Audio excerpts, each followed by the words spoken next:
As you might have seen at the beginning, you can use the chat and the Q&A function throughout the whole of today's session.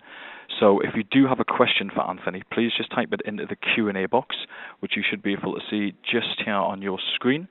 Let me just bring that up. So just there where the arrow is, you can see the Q&A box. Please type your question in there, and you can actually get that across, and we will have as much time at the end to answer them as possible. We also have the chat box, which is just here. Again, this is used if you just want to say hi, introduce yourself to the rest of the room, have a comment on today's session. Please use that, and again, we'll try to cover off as many of those as possible. But please do use the Q&A box if it's actually a specific question for Anthony, just so we know which ones to look over when we get to the end of today's session. Couple of other things. I'm hoping you can all hear me loud and clear via your computer speakers or headphones. If at any point you do have any audio problems in your speakers fail or whatever it might be, simply just send a message across to myself over here at HR Webinar, and we'll actually be able to send you the dial-in details so you can call in via your phone. The session has been recorded as well, and you will be getting a link afterwards with a link to the actual on-demand recording and also the presentation slides. So please make sure to just sit back and enjoy today's presentation rather than scribbling down any notes. And also as well, very kindly, Anthony has given everyone who's registered for today's session access to the 3D benchmarking tool. So you will also be getting a link afterwards to actually go along there and fill in the survey. So please do take the time to go and do that, and I'm sure Anthony will be very keen to get back to you with the results of that. So really it doesn't leave me with anything else to do but to hand over to Anthony. Anthony, you now have the floor. Hello everybody. It's great to be able to talk to you about 3D wellness management. We've got a wide variety of people on the line from different sectors, both private and public. I think also from the latest count there are almost 30 different countries, and what was interesting is that actually the roles represent already the kind of three disciplines that we're talking about. We've got business people, people management professionals, and also wellness professionals. What are we going to cover this afternoon? Well, I'd like to give you some insights into what are the differences between 3D, 2D and 1D management, and how that can benefit the individuals, both at work and outside of work, and their teams and organisations. What resources have been developed over the last 10 years or so to enable you to move to 3D wellness management. There is some particular funding which I'll mention to those public sector organisations joining us from Great Britain later on. How can we improve performance? The benefits of doing that in a sustainable way, and often, or for certain people, this can be started within hours of getting to understand what 3D wellness management's about. And an important point, I think, increasingly in a number of countries and a range of organisations is balancing or even rebalancing the employer and employee accountabilities. So how do we make sure that the individual is taking action as much as what the employer is? And we'll talk a bit more about that later. I'd just like to pass over apologies also from James Anderson-Dixon from Nationwide, who we've been partnering for almost 4 years around 3D wellness management. He's unable to join us, but I will use some of the examples and insights from Nationwide that we've been working with them, as I say, over the last few years. So as we go through, we've got a few polls to try and make it as interactive as possible. So for those people, this is the first webinar, we are trying to get some interaction for you and listen and understand what your needs are so we can tailor the presentation. So we'll move on to our first poll. And this one is just interested to see, out of this list of challenges that we often come across in organisations, which ones of these, there could be one or two or even all of them, are relevant to you and your organisation. And this will help us focus a bit more in terms of where we want to spend the next 40 minutes or so together. So if you'd just like to tick in which ones you think are the most important issues for you, and then I'll see that coming up in a couple of seconds.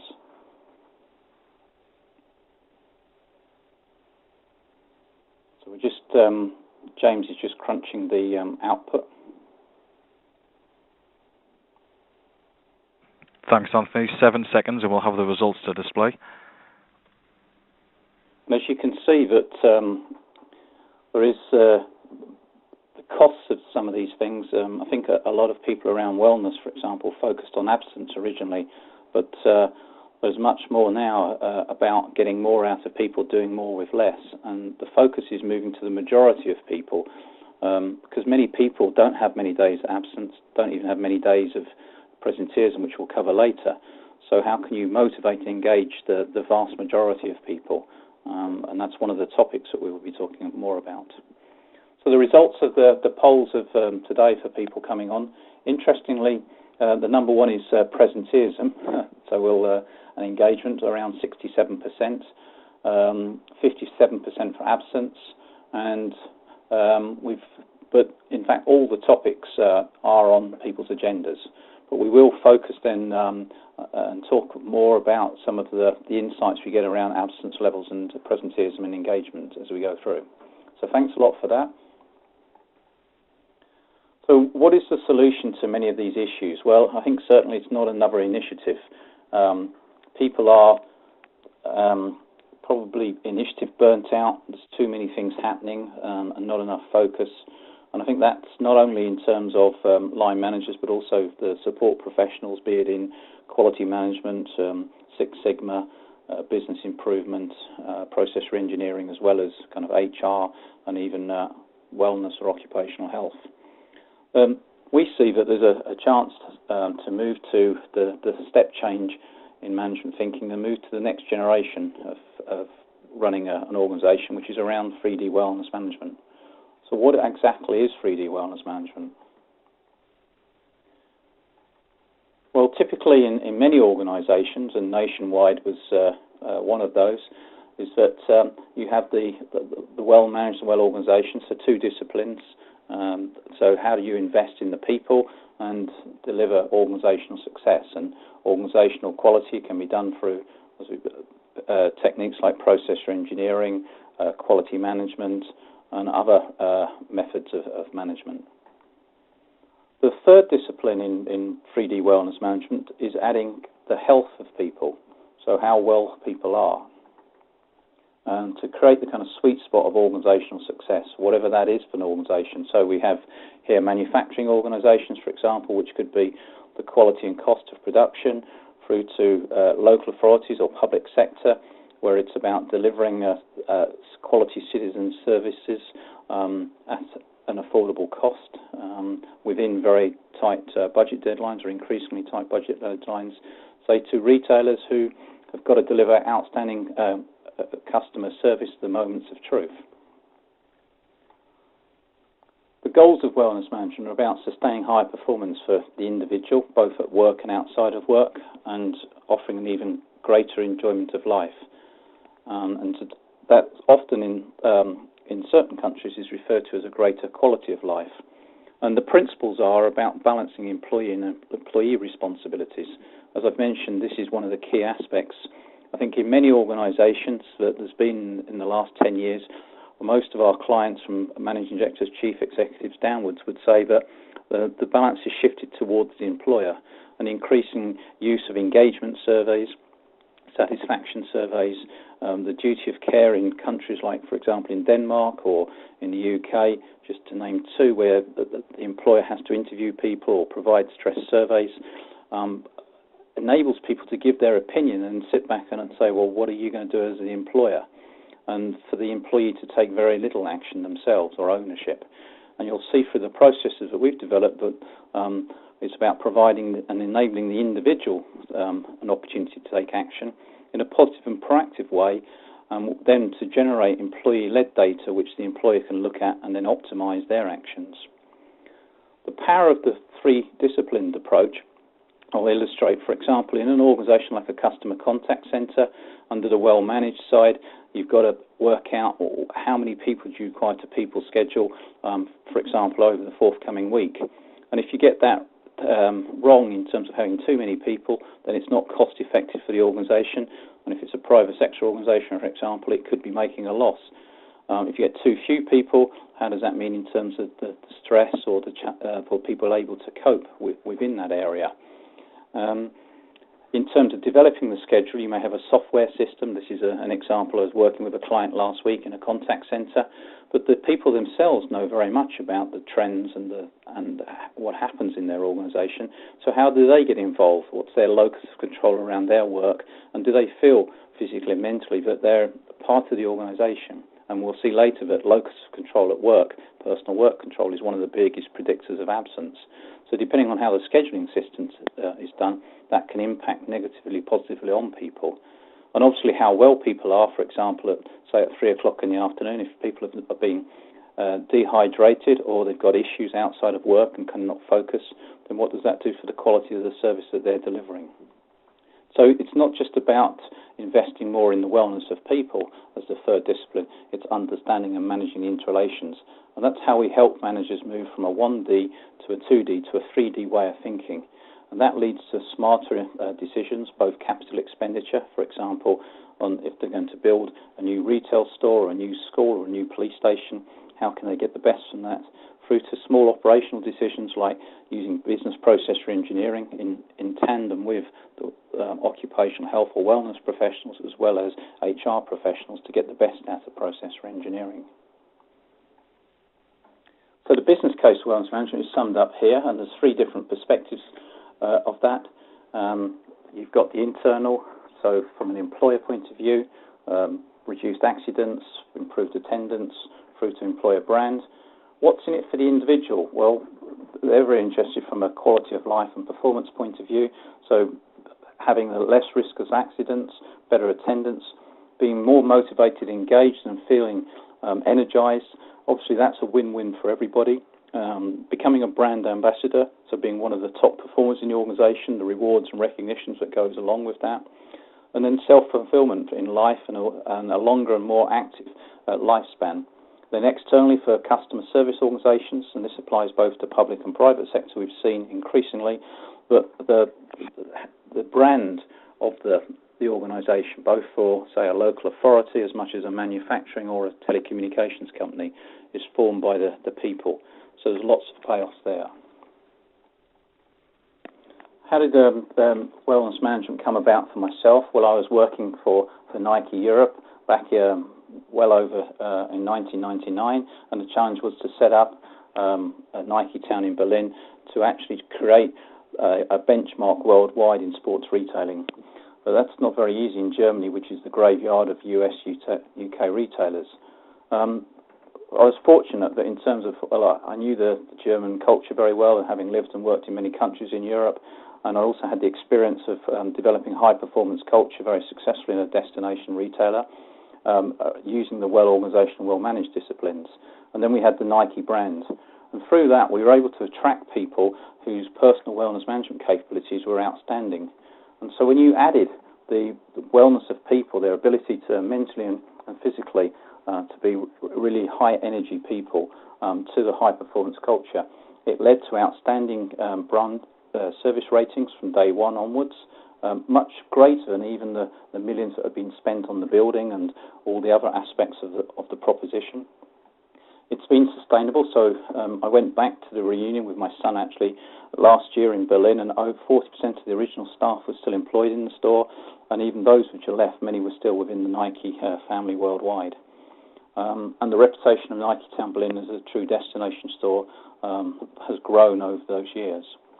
And so what happened is that using the origins of well-managed and the well-organisation of those two disciplines, adding to the wellness of people, that's what's led to the 3D way of thinking.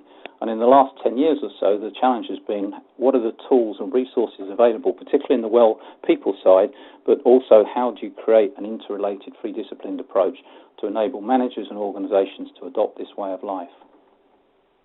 So this is what we'll be talking about over the next few minutes, and it's broken down into these different chunks. So you can see that we'll move from the individual perspective around wellness through to qualifications and how we can report on it and different aspects, through to a brand ambassador, and then we'll talk about our integrated three-disciplined review process. What I'd like to show you now is the definition of what is wellness, and we've researched this over 10 years ago, And we found that although many people in this field take different aspects of wellness, like energy, physical activity, diet, nutrition, those areas, or you get the kind of stress management type mental health professionals look at things like locus of control, coping with pressure.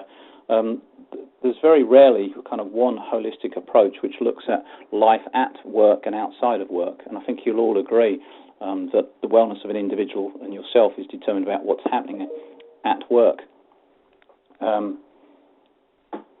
In terms of the definition, then, we have 9 different dimensions, and these are the ones which are displayed here.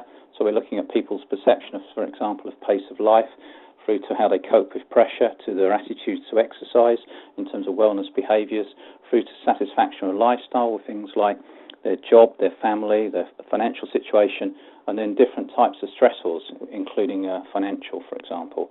And the individual, through the wellness online questionnaire, gains a map of how well they are, and as one of the behavioural changes, that they gain a comparison of how they compare to others. And the bigger the blue area, the more well they are. And you can see for this individual that for number 5, it's coded in green, which is that they're in the top 20% in the international norms, whereas, for example, on dimension 7, their perception of pace of life, it's an area of dissatisfaction for them in terms of wellness. This is broken down even further into the subscales. There's 44 subscales, and there are also 20 other lifestyle factors in the profile. And the individual gets commentary on areas that they're doing really well, so in the green area, like here, would be social interaction, relaxation, and any of the red scores. We don't provide detailed feedback on the orange areas because we want to help people focus on what they're doing really well and the areas where they can make the biggest improvements. And we found over the years that you don't want to overload people, you just want to be able to focus on what's important for them.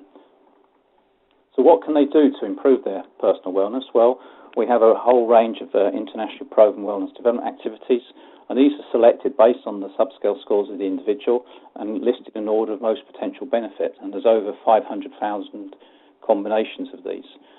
So, for example, this is a typical example of maybe what someone would get. So something around how to manage their mental outlook in terms of staying positive.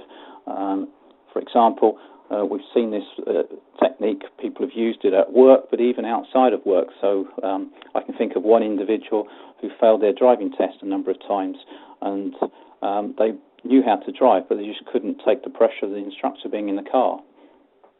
And so the positive self-talk was one of the techniques that we helped them to develop and build that kind of positive mindset, and they passed the driving test, which for them was a really big milestone.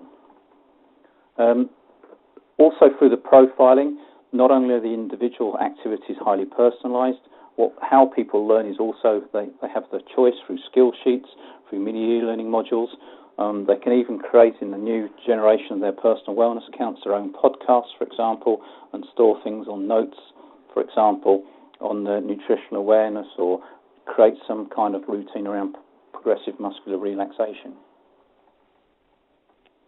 Just show you an examples of what is a personal wellness account. So this is the equivalent for us of an online banking account, and we develop these in customized to organisations, to what resources they have. We can do these in different languages, and we can do them by clusters of employers. So this was done for Nationwide, which was the biggest building society in the UK, and was voted the best big employer when we started working for them. So they were kind of wanting to invest in wellness because they felt that they were already reached the top of the tree in terms of people management and business management practices. So in this zone, you've got a range of resources. You're down on the left-hand side. You've got access to the profiling. You've got a diary. There's a calendar of events. And there's a whole range of resources that can be accessed, which maybe Nationwide already have. So Nationwide have a program around assertiveness, and we can reference that in the zone in the appropriate place to help people manage their wellness. This is another example. It's what we call the second generation zone of a police force, and what's interesting here is that we're moving to the stage where you can see the profiling. And if we go here, you can there's some other features. This generation of zones, it's personalised to the organisation, so it recognises immediately who the person or the organisation is coming from. And this enables us to create community clusters. So we're looking at, with Devon and Cornwall, to create a cluster in the southwest, as wide as possible, with a whole range of organisations, but each organisation will get their unique content. It personalises the content to the role, so if you want to have management looking at, for example, how to manage attendance or have some leadership behaviour around the competence of 3D management, that can be included specifically for managers. And even more importantly now, the user can customise the content of their own wellness account to focus on what's important for them. So if they really want to look at things like physical activity, or even there's a new section around career and life management, they can store their own development plans, they can put in their fitness plans, they can set up their own RSS feeds into their account. They have a lot of flexibility to design and manage their wellness and take responsibility for it. There's a virtual coach facility built in, which enables them to build up their own prompts. It can be anything from taking medicine to their personal development goals over a year, through to a weekly fitness plan to say, sending reminders like, are you going for a run tonight? You can see that increasingly with the amount of transformation going on, that people want to manage more proactively their life and their career. And so there's a very close interrelations between managing your career. Things like locus of control, do you believe you can make a difference to your own life? So we're integrating resources from career and life management into these areas. And I've already mentioned that we're looking at creating community clusters of 100,000 people, which obviously then makes the rate of being able to have your own personal wellness account very low and very attractive to many people. Over the years, one of the things that we found is that we want to create a range of qualifications which recognises that personal wellness management, for example, is a core life skill and capability. And in fact, if you looked at your own competency frameworks in your organisations, you probably won't find that personal wellness management actually is a core competence or is defined in a very clear way. It's often, if at all, buried in some other competencies. What a range of employers, including nationwide, said that we want to start to recognise personal wellness management as a core life skill and capability. So we've developed an action learning qualification which enables people to use the profiling, understand how well they are, set their SMART goals and actions about what they can do about it, choose a couple of those wellness development activities that have been recommended, try them out, reflect on how effective they are, and after about 3 to 4 months, reprofile themselves to decide to find out what's improved, what hasn't, and how effective it was.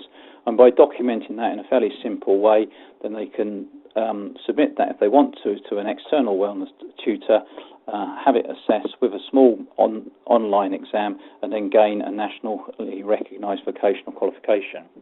We have an equivalent action learning program for leaders in 3D management, so to enable line managers to think and act in using the 3 disciplines.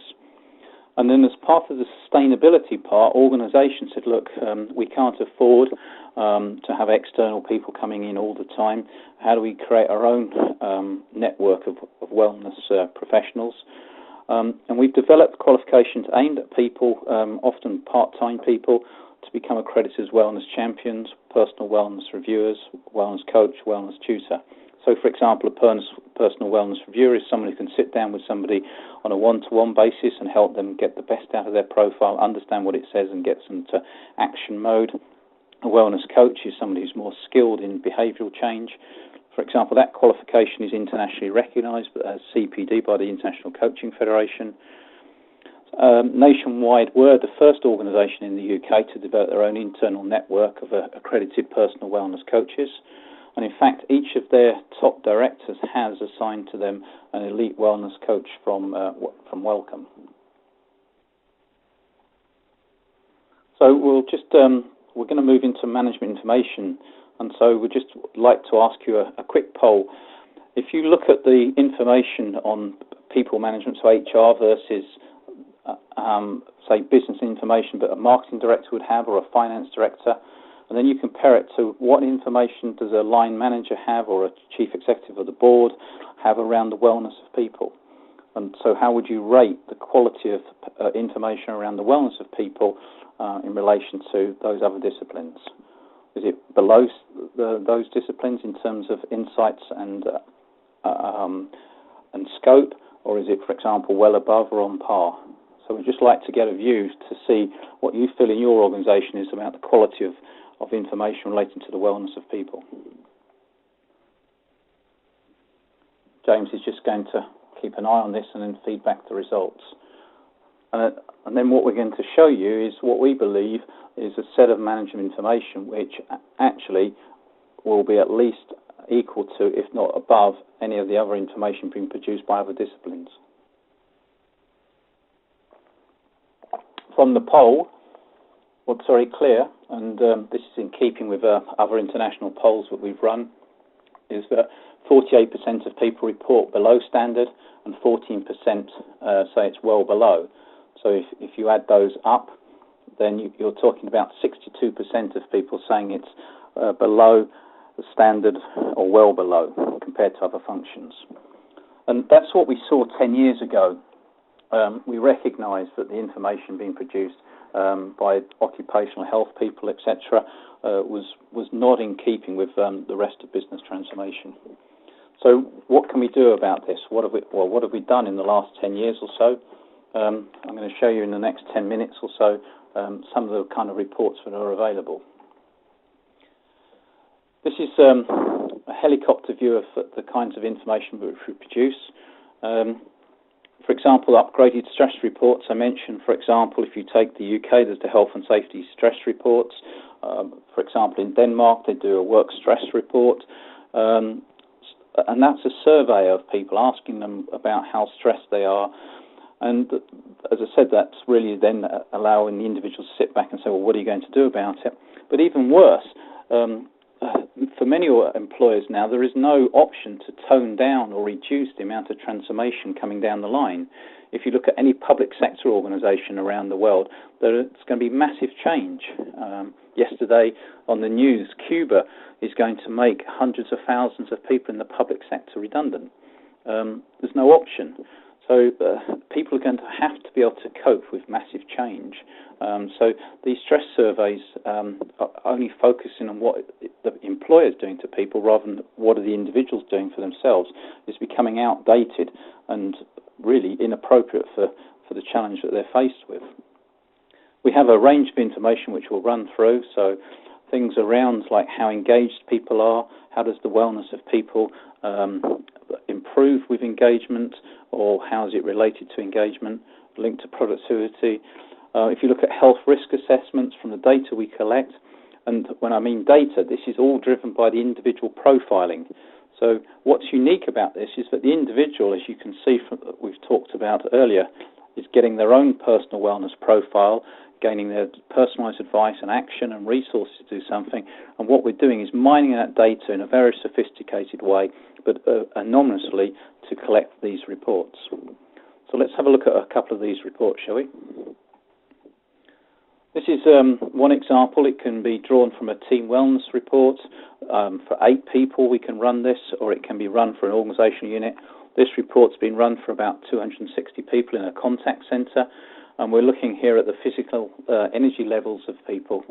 As you can see, it's colour-coded, so the people in green are those people with high levels of satisfaction. So you can see that there's 3 people, 1, 2, 3 here, and then another 2, so you're talking 4, 5, 6, 7, and then 3. 10 out of this group of people have got very high energy levels. So their perception is that they are highly energetic, whereas those people within these red circles below it, and there's more of those, actually have got very low energy levels, and then you can see the spread among other people.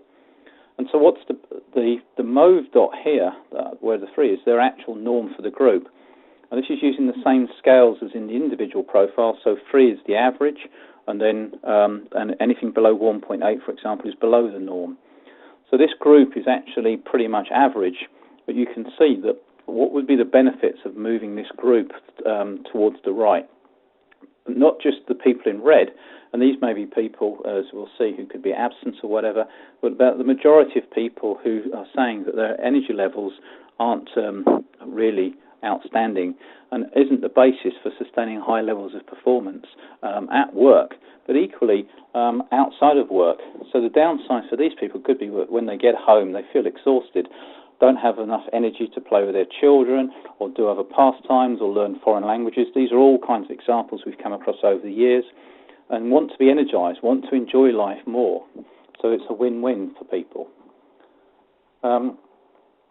This report here takes the 9 dimensions that we covered in whole life, and it's actually extracted of people across a range of employers in the public sector and said, well, what are the characteristics of people who have more than 7 days absence due to their own wellness?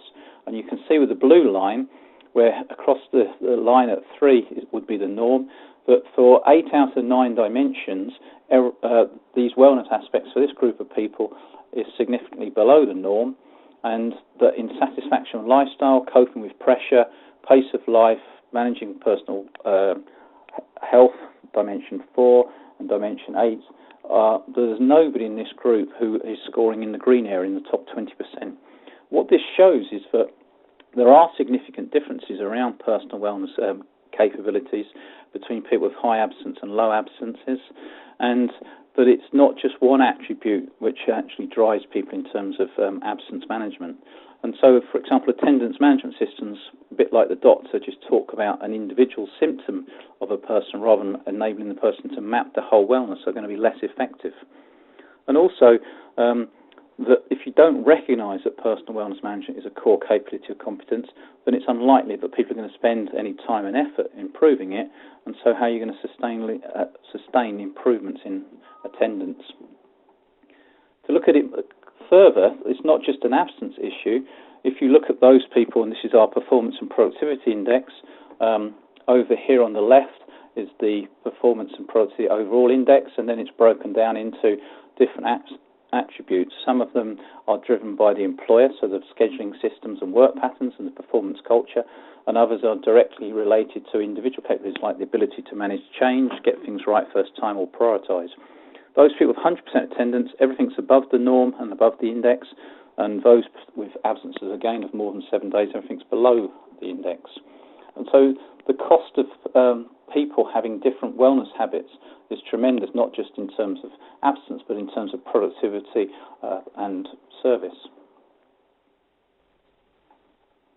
This is reflected again. If you look at engagement or good work, this is based on some international research about what is engagement. And engagement and good work is driven by job satisfaction, autonomy and influence, consideration of work effort, job security, work-life balance, social capital.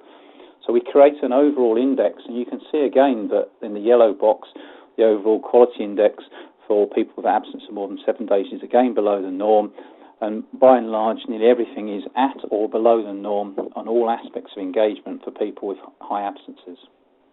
So by enabling individuals to understand how well they are and take action, there's one driver for improvement, but you can see for the cost for the individual about what's driving absence could be around, for example, autonomy and influence. It could be around intensification of work effort, could be work-life balance. So there's a whole range of factors which aren't medical. They are to do with the people management and the HR practices with the organisation. This, excuse it, but it's just for those statisticians who are among us. One organisation wanted to dig deeper into absenteeism, presenteeism. Presenteeism from our data can be as much as 2.5 times the cost of absence. So if you've got an absence level average in your organisation of, say, 5 days, presenteeism then is likely to be 12.5 days. And if you add that to the absence levels of 5, that's 17.5 days already lost in terms of productivity. And that's almost 10% of the average working days of somebody throughout the year. And that's going back to the productivity and performance index. That's not talking about differences in performance, the high performers having much better wellness levels. And what this shows is that there's a clear statistical correlation between just one aspect, emotional exhaustion, and absenteeism and presenteeism. Just some insights around reporting. Nationwide, for example, like many organisations, spent a lot of time developing an absence reporting system for the branch network and for regional directors to get very frequent absence reports, knew nothing really about the wellness of people. We found that absence levels weren't correlated at all to branch performance, so their sophisticated balanced scorecarding method of branch performance didn't correlate at all with absence levels. But what we did find is that there were certain wellness attributes that we were able to identify and show that they did correlate significantly with wellness. And that's a significant insight for an organisation that wants to be able to improve in a sustainable way customer service or quality. Investors in people in the UK and certain English-speaking countries may know of this, but it's a major accrediting body around investing in people, and they're developing or have launched a new health standard, and they chose our wellness profiling and reporting package to do some of this work, and we found from the data that personal work control was one of the biggest predictors of absence levels in the samples. Kent County Schools have been using over 600 schools. Through the gradual rollout of this program, their mental health rates have declined faster than the national trend in teachers. We'll talk more about brand ambassadors, but that's increasingly an issue not just for private sector but for organisations around health, police. In revenue and benefits and the insights of wellness, for example, we found that they had significantly lower job satisfaction, and we were actually able to trace that back to the pay and reward strategy that that contact centre was using. And it was quite a surprising insight for them from that. Another FTSE 100 organisation, and this is a common issue about how to set up a change management timetable, how much change can people absorb. And by looking at the scores around pace of life, coping with pressure, locus control, etc., we're able to determine team by team which teams can cope better with change and which ones can't, and where they need to start investing more proactively in wellness before they start the other changes that they're looking for. We've got a benchmarking tool which there is an invite, as James said, to be able to complete, and essentially this is allowing people to take a helicopter view against the three disciplines. It provides then against the three disciplines of the well people, well managed, well organisation, the top three strengths relative to our norms, and then the top three development areas. And it's interesting that often it pulls out the interrelations between these three areas. And we can also mine the data in ways, for example, to look at manager perceptions versus frontline perceptions. And given that this is only a kind of 5 to 10 minute tool, it provides a kind of a range of startling insights for many employers. Just focusing for the last few minutes around the topic of brand ambassadors. What are they? Well, these are people that we see are people who really make a difference. They have a kind of can-do attitude, will go that extra mile, will come up with ideas. When meetings are turning negative, they'll become the positive energizer. They can make things happen. And that's just at work, and outside of work, those attributes also will stand them in good stead. And so they're very valuable. The return on investment is much higher for these people. So how can you identify the number of brand ambassadors, the ratio in your organisation, and how can you improve the number? So let's just, on that brief description of what a brand ambassador is, what I'd just like to ask you is, if you looked at your own workforce, it could be your own team or your organisation across the whole company worldwide for some people, what percentage do you think are brand ambassadors? We're just interested to see, and again we have insights from other organisations just to see from today what. So do you think that 1 in 10 are a brand ambassador, or is it that nearly everybody working in your organisation would have those kind of behaviours of being a brand ambassador? So James will just give us the results in a couple of minutes. There's no right or wrong answers, and it's generally a gut feel because most organisations really don't have the information around this, and we're going to show you a little bit how you can gain some insights. There's just a few seconds left. I've got an idea, I think, what the percentage could be.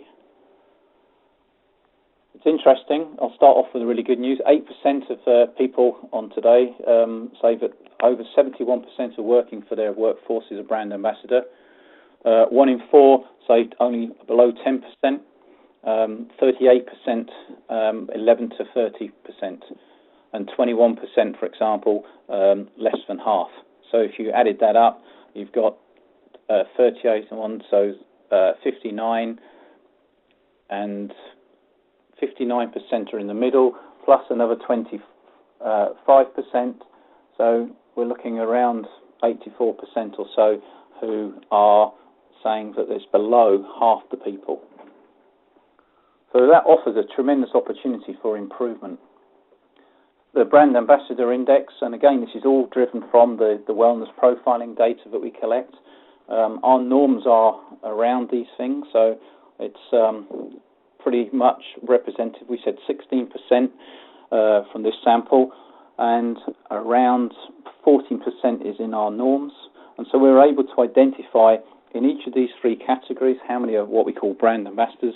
The middle category we describe as brand diminishers, and in some organisations we describe these as brand destroyers.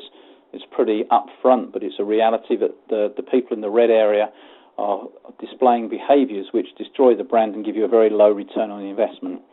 The danger is, as the pressure comes on, much more transformation coming down the line, but there's a downward trend as the people in the red take more absences, more presenteeism. The people in the orange have to pick that up. They're more at risk.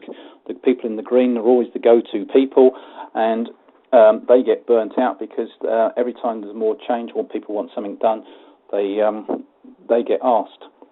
So the real challenge is how can you change that profile to improve brand ambassadors? Well, we are able to run a report which shows by team or organisational unit the range of brand ambassadors. So this one, say in the top performing unit, you can see how the percentage of brand ambassadors is very high. I would estimate in Nike Town Berlin, and of course I would say this, but I'd say you're pretty close to 100% of everybody being a brand ambassador in Nike Town Berlin. And that's people who worked in the stock room, the security, to the frontline people, to maybe we had people with all disabilities, but there were fantastic adverts for the Nike way of life. So what can you do about it, improving it? Through the different reporting, we're able to show which kind of wellness development activities can be used selectively to improve on a group basis. So, for example, in this report, that taking time out is one area that we can help to re-energise the workforce, and that can be linked to getting out of doors. And it's surprising how many people in the workforce don't go out doors for 15 minutes to get a daily kind of exposure to daylight. We've got other reports around locus control and length of service we can mine and readiness to change. But through the reporting, we're able, at the collective level, to provide insights on how to improve the brand ambassador ratio, as well as equipping teams and individuals from what we talked about to take action. Just finishing off on the last part is around the high performance review. So this is looking at the three disciplines. Often in organisations we would take 1, 2 or 3 organisational units and apply this approach. It's done for a series of structured interviewing. It's done also by looking at the profiling data, documentation review, and using the benchmarking tool. And from this we build up an integrated and very complete picture of all of these different practices. So for example, in the blue sector, in the organisational, we're looking at people scheduling, the recruitment processes. In the green area, we're looking at scorecarding, what's the role of HR, what kind of reports are produced, how reliable are forecasting systems, for example. And then we've talked about a lot of the things under the Well People box. Going back to public funding, the Health and Safety Executive in the UK, which is a major body, is very interested in the 3D management approach and has selected Wellcome to do a research project where we apply this approach to a range of public sector organisations. The public sector organisations get all of this expertise at 50%, so it's a match funding arrangement, and in a small way over a period of year to prove that this works in parts of the organisation, and then they get the benefits not only of having the benefits in the area that we're working with, but they can translate it to the rest of the organisation, and the Health and Safety Executive gets a lot of research data to prove or otherwise that the 3D way of working is the way forward. So just in conclusion then, what's in it for individuals? We've got the wellness account profiling the zone, we've got skills transfer program, qualifications. For the organisation, we've got smarter way of thinking with leaders and 3D way of thinking. we've got building up a positive mindset, and we're embedding the wellness, it's not an initiative, into HR processes and people management practices and business improvement practices, so it becomes one integrated way of life. We're operating at a business transformation level in parallel. So in the blue area, we've talked about how we enable individuals to take responsibility for the profiling and then through support in terms of workshops. And then in the orange area, we've got a stream of organisation information, being able to go to line managers, the brand ambassador index, the benchmarking, all the different wellness reports. We train and coach line managers to think and act in a 3D way, and then to use this information with other information to create an integrated performance improvement plan and then make sustainable changes. So what kind of developments are happening? I've mentioned the Health and Safety Executive Funding, which is available now, if anybody's interested from the public sector in Great Britain. We've got international clusters of the community, where we're clustering organisations by sector together to make the wellness solution even more affordable. We've got a next generation approach to career and outplacement, where we combine wellness services with career up front when business transformation starts, and it removes the need to have an outplacement service which just focuses on career and management and doesn't take into account, for example, the physical and mental health of individuals. And we're also internationalising the Welcome Brand Ambassador Index, offering opportunities for people to be involved in developing and working out their ratio and number of brand ambassadors and how it can be improved. So that's basically a helicopter whirlwind trip around 3D wellness management. Just the last, we've got a couple of poll questions here I'd like you to ask. And then we've got some questions which people have already submitted, but we'll come back to. And then so for the last 10, 12 minutes of the webinar, we'll move into a Q&A session. So let's just see what the results of these two poll questions produces. So it'd be interesting to see if you think your organisation is working already in this integrated three-disciplined approach, and if not, will you adopt it?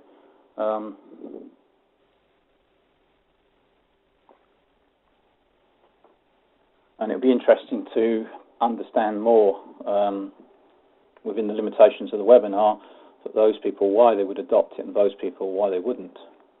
So we're just getting to almost the final few people answering it.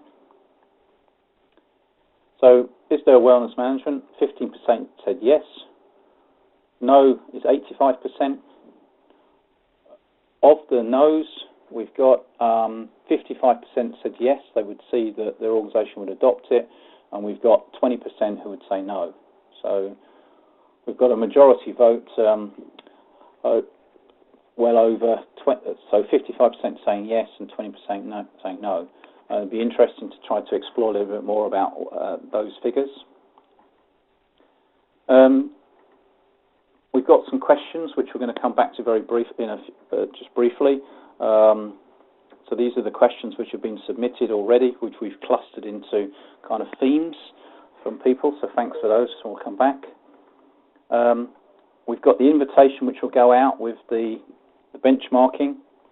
So this will go out with the follow-up email that James mentioned, and there's some contact details if anybody wants to discuss further any of the things which have been raised in the webinar or wants to progress their thinking around adopting the 3D wellness management or sharing any best practices that they may have or any other observations. We're always willing to and keen to learn from each other. So just going back to the questions, James is going to, we're going to run through some of the questions which have been collected online. James? Yeah, thanks there, Anthony. Okay, then, well, just before we get started, ladies and gents, plenty of you still with us. We are getting plenty of questions through, but now is your final chance, if you like, to actually get a question across to Anthony. Just to let you know that if you have submitted a question and it doesn't get answered, obviously we don't have time to go through every single one, but everything is going to go across to Anthony and the team over at Welcome, and they can actually get the responses back to you offline after today's session.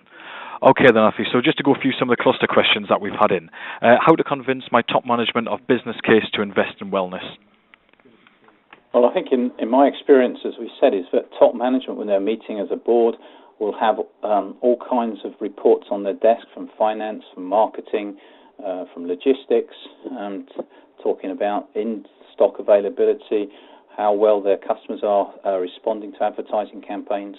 So if a wellness professional or anybody who wants to make this business case can walk into that boardroom with the kind of reports that we've talked about with the Job Quality Index, the Performance Product Index, ask them around the ratio of brand ambassadors, we see that then they really do gain the attention of top management. Because in many cases, occupational health is definitely not on the agenda of the chief executive as one of the top 5 or even 10 or even 15 things that are going to change the organisation. And that's reality. And so you have to be able to present hard-nosed business improvement type management information around the wellness of people to convince top management. And that's what we passionately believe. And I think any of the people around the table or in the webinar, it'd be interesting to see who's managed to get major investment in wellness and did they have to make a robust business case. And also being able to measure the impact of it as you go through. So by reprofiling with people after 6 months or a year is tracking the investment, just like you would do, for example, with a capital expenditure project and looking at post-capital expenditure appraisal systems. Second question about engagement levels. I think one of the key things there is that as an organisation or the chief executive or the finance director is contemplating that they're going to have to make major changes, and it could be restructuring, it could be a merger and acquisition, whatever it is. But then there's going to be a whole period of uncertainty. It could take 3 months, 6 months, whatever for this to unfold. So how do you kind of maintain engagement levels, keeps the service levels up, the quality levels, motivation?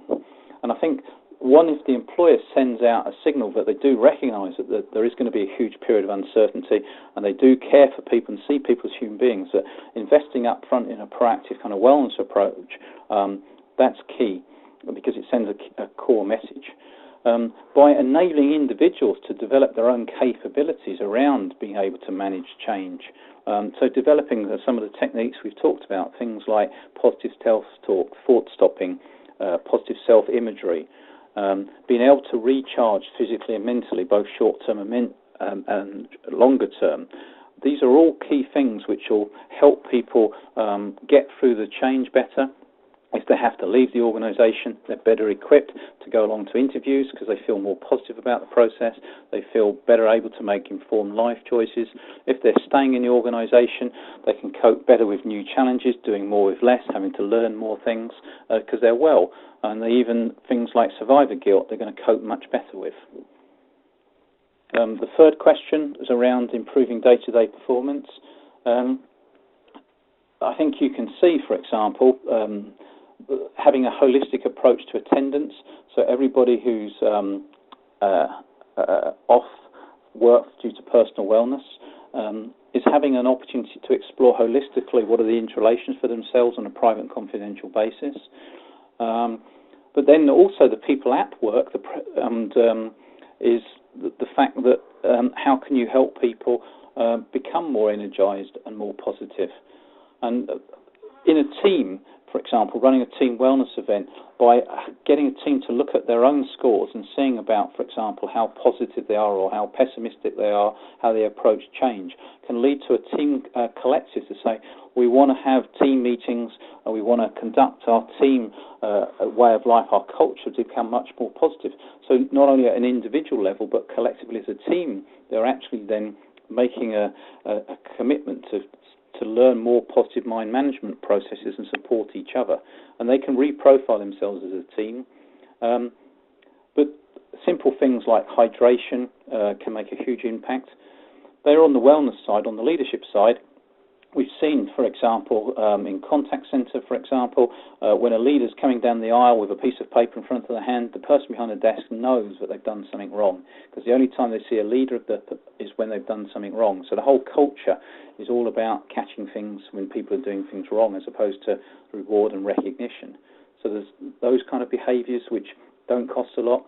Another thing, for example, from a high-performance review, we've seen that there's so much data that people don't understand the management information, that the scheduling systems aren't transparent, they're not well thought out, they're run for a software program which nobody really understands, or that there's so much data that people can't really see what are the 3 key things they want to focus upon. So when someone goes at home at the end of the day, do they know they've done a good job? So all the three disciplines offer opportunities to improve day-to-day performance. I saw there was another question about presenteeism, just defining that to make sure it's clear. Presenteeism is when people report that they come to work when they're unwell. So they feel physically and mentally unwell, but they still turn up for work. And it's quite a complex subject, but we're able to look at it and see, is it being driven by things like job security, so they're fearful of losing their job? Is it being driven because they're really committed?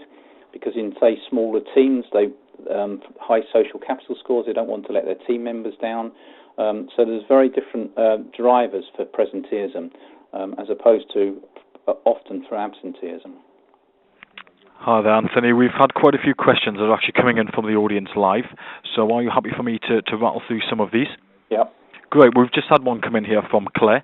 So her question is, as an organisation, we have recently launched a wellness campaign. However, we are concerned about management reporting, as it seems very big brother to report on people's health, attitude and lifestyle. How do you overcome this? I think the premise is that, first of all, anonymity and confidentiality is critical. So, for example, clear protocols. We don't produce any report which has any risk of identifying an individual. The second thing is that in starting the wellness program, you've got to be clear, but there's two things in it for the individual. There's their own developmental experience, what they're going to get out of it from their own kind of profiling or whatever you refer to it as, and then the kinds of information that is going to be produced, and they can see that up front as well. And then there's also the important thing is that all of the stakeholders are actually understand the process as well, so trade union representatives as well as frontline people and managers. And it's a process that everybody goes through, so it's not just for the workers, top management go for it. And also we post the reports back to people. So in the personal wellness zones, we will post, for example, the organisational wellness reports that are produced. So there's no hidden secrets. Okay, thanks. We've had another one in here from Estelle, and this is, do you have any experience of doing this with a workforce that does not have access to a PC? It's a good question. I think there's two things.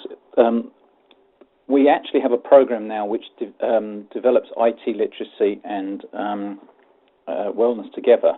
So if people have low IT literacy skills, we run a combined program which tackles both. And in fact, in some like South Africa, we're looking at doing literacy, IT literacy and wellness in one. Because I think getting access to a computer, either at work or a library at home, is possible for many people, but many people may not know how to use it. And then the cost of installing a computer on a wireless network in most parts is more cost effective for us to run the process through paper. We can run the profiling through paper, for example, but or like the benchmarking we often run in paper, but really the costs are quickly build up, and it's much cheaper to install a computer and teach people the life skills of using a computer as well as managing their personal wellness. Well, thanks, Anthony. We have some more time, and we do have plenty more questions coming in. I should just say, ladies and gents, thank you very much for staying with us. I know we're very close to the hour mark now. There is still time to get your questions across. They might not get answered on today's session, but as I did say before, we will be sending everything on to Anthony and the team over at Wellcom to get a response back to you. So, if you do have anything that's pressing and you would like to get it across, now is your opportunity. Okay, Anthony, we've had a question that came in here from Colin, and it's about when we're implementing a wellness campaign, does the transformation need to be radical? Does it need to be disruptive to the workforce? Well, implementing the wellness campaign doesn't disrupt the way of doing business, because it's tailored to what are the operational requirements. So, for example, we run programs around engagement of people around wellness and leadership briefings, which are done around scheduling systems. And so it's tailored to what are the kind of constraints of the organisation. And, this isn't a sprint, it's a kind of building long-term sustainability. So you can do that over a number of weeks. We use a collection of variety of methods, both face-to-face, online, by phone to brief people. So the actual implementation of it and the resources it requires can be drip-fed into the organisation. What's going on at the same time, who knows, it could be a major redundancy programme, and I think that there is lots of opportunities to build in and integrate wellness into other parts of transformation. So if there's a major business process re-engineering project starting, that you can maybe start the wellness program in advance to find out how well people are and how they're going to cope with change before the whole business process engineering team turns up. And you can use that data to inform the business process engineering where people are going to be positive and have a can-do attitude and can cope versus maybe where they need to do, or other people need to do more coaching and support around change. So I think people have got organisations to keep running, and so you need to tailor it in a way that fits the organisation operational requirements. Okay, thanks, Anthony. We are having a few questions in around this topic, and I think Mona probably sums it up best, very bluntly, with do you think 3D wellness management approach is suitable for small businesses? It works in a two-person business through to 100,000 plus business, national or international, I think, because if you get an individual to think about the free disciplined approach, they will make smarter decisions in whatever they're doing, operationally and for themselves. If they manage their own personal wellness better, then they're going to be in a much better state to take to become a brand ambassador for their organisation. And also, if they understand the free disciplined approach, when they're deciding priorities in a startup business, as much as a chief executive, say, of Virgin or Nike taking a decision, they need to look at all angles, and the interrelations between the three disciplines. And so we've seen over the last 10 years that this kind of thinking will help any type of organisation. Okay, thank you. We've probably got time for two more questions, if that's all right with you, Anthony. Yeah. We're going to go for one generic one that's came in. It's coming of a few different people, but we're just trying to phrase it in one way that'll cover it.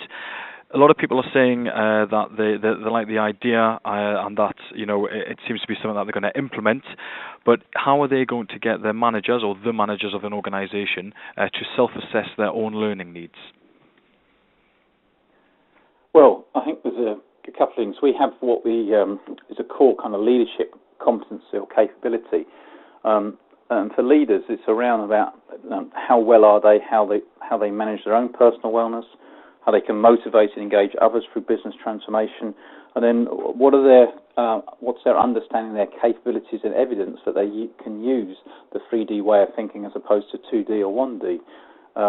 And so we help individuals assess for themselves where they are against those different criteria, and that can then lead to a self-development plan around those three areas, which can be stored in their own kind of personal wellness account as well.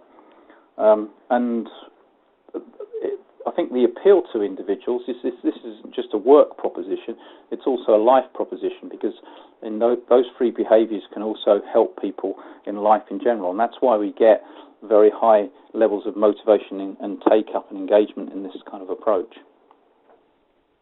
Okay, one final one. It's a little bit UK-centric and more public sector-centric, so apologies to our listeners who this doesn't relate to, but it has come in quite a few times, so I think it's only fair to give it an airing. Again, who is eligible for the match funding and how does the initiative work? The match funding is available through us. We're looking for a range of public sector organisations. We're looking for £15,000 for each organisation, and they get match funding, and we apply the organisational wellness review, the high performance review, to 1, 2 or 3 areas of the business. We're totaling around 400 people, because with the 400 people then we're able to forecast the wellness levels and other practices across the rest of the organisation. And we're taking in applications now, either the funding's current, and we would start the work, the high performance review, in an agreed area against agreed criteria of success with those employers. And as I said, we're looking for a cross-section of those. If anybody wants any more details, then please email me, or we can have a specific conversation about how you can gain access to this funding. Thanks there, Anthony. And just to sort of follow up on that, all the details are on the screen right now to get in touch with Anthony over at Welcome. So please feel free to take them down and get them across. Also as well, in the follow-up email, we'll also include Anthony's email address so you can get in touch with him. Unfortunately, that is the end of today's session. We do have plenty more questions, but not enough time to go through every single one of them. So as I've said a few times, they will be sent across to the Welcome team to get back to you at a later date. Couple of final notes before I say thank you and close down. Just to let you know that loads of questions in about the session. Has it been recorded? Do we get access to the PowerPoint presentation? The answer is yes to all of them. The thing has been recorded. It's going to be edited and it's going to be made available to you very soon. You'll receive an email from WTG Webinars giving you access to that, so you can go back and watch it on demand and also download the presentation slides to look at your leisure. Just want to reiterate the point that Anthony mentioned about the benchmarking tool. That is going to be sent out to everyone in approximately 8 minutes. So you should receive an email thanking you for coming along today and also having a link to go along and take part in that. So please do that. I'm sure Anthony will be keen to get back in touch with everyone about the results. And very finally, we have a post-event survey. Just ask for some quick feedback on how we think we've done, what have been your key learnings from today's session. Please take a minute just to fill that in and get that back to us. It always helps us in the future to get a good service across to you. Okay, so really it leaves me with nothing else to say but to Anthony. Thank you very much for coming along and presenting today. Yeah, and thank you everybody. I've enjoyed the questions and it's heartening news to know that around the world that the 3D wellness management is being contemplated by many other organisations as the way forward. So thanks a lot for everybody's time. Anybody's got any other questions or information, don't hesitate to contact us. Bye for now. Thank you very much, Anthony. And ladies and gentlemen, thanks everyone to coming along today from the WTG Webinars team. And as I said, please watch out for the emails with the further information in. Okay, then, thanks very much and have a good day. Bye-bye now.